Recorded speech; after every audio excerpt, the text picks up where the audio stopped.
भारत में मोबाइल सेवा शुरुआत कब हुई थी?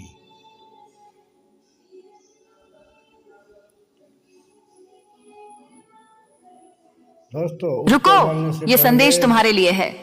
अगर तुमने इसे अनसुना किया तो मेरा आशीर्वाद खो दोगे। मैं तुम्हारी माँ दुर्गा हूँ, तुम्हें अंधकार से बचाने आई हूँ। ये बेचैनी, डर और खालीपन जो तुम महसूस कर रहे हो, ये कोई साधारण बात नहीं। ये एक आध्यात्मिक युद्ध है, तुम्हारी आत्मा के लिए लड़ाई। दुश्मन तुम्हारे विचारों में संदेह बो रहा है, तुम्हारी रोशनी बुझाने की कोशिश कर रहा है। लेकिन याद रखो, मैं हर सांस में तुम्हारे साथ हूं, तुम्हारी रक्षा कर रही हूं। अब तुम्हें फैसला करना है, अंधकार में डूबना या मेरा हाथ थामकर प्रकाश की ओर बढ़ना।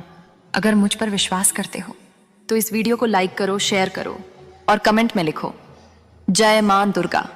जवाब है 31 जुलाई 1995 में।